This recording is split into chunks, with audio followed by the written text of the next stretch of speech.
So if you remember from my first film on Purl, I added gentian root, wormwood, horseradish, orange and lemon peel. And I added that to some very mild beer. And here is how the Purl looks after 2 weeks of marinating. And all I've done is stir it occasionally. It's been in the stone jar. And it's a bit of a herby gloopy mess, but that mild beer has now absorbed all the elements of the herbs and citrus. It smells a bit like a cross between a stable and Angostura bitters, which was first developed by the Venezuelans, and it's undoubtedly a relation of Purl, with the main ingredient being gentian root.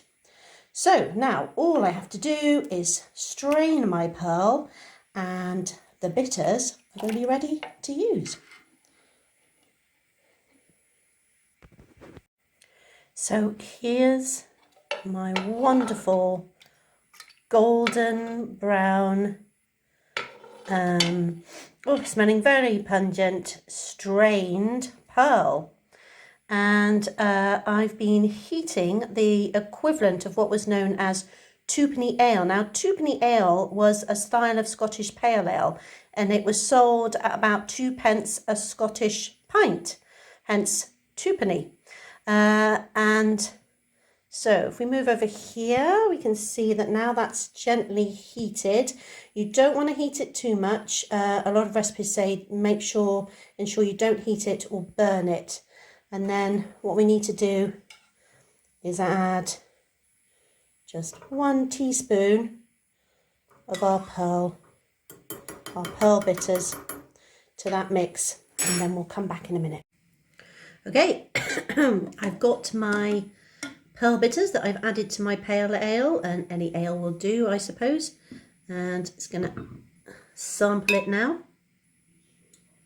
There we go. My nice Georgian ale glass. So let's see what the verdict is. Cheers. That's not bad actually.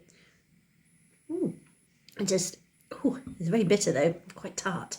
But I guess that's the whole point really. You know, it's meant to add that bitterness, a bit like Angosturas. But I'm aware that I also promised you a little Valentine's link to Purl.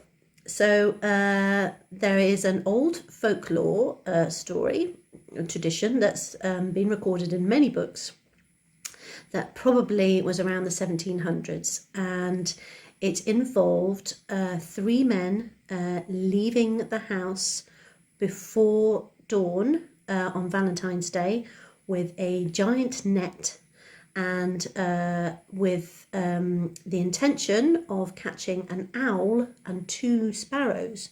Now, if they managed to catch those birds, the owl and the 2 sparrows, and they managed to get them back to the house in a fit state that the birds were completely unharmed, then they would be rewarded with 3 cups of Purl. And why an owl and 2 sparrows, I hear you say? Well, apparently it was supposed to be a bit of an analogy. So the owl represents wisdom, and because it was able to lure in the sparrows with it, it means that the men would also be successful at luring in their own lovely intended ladies.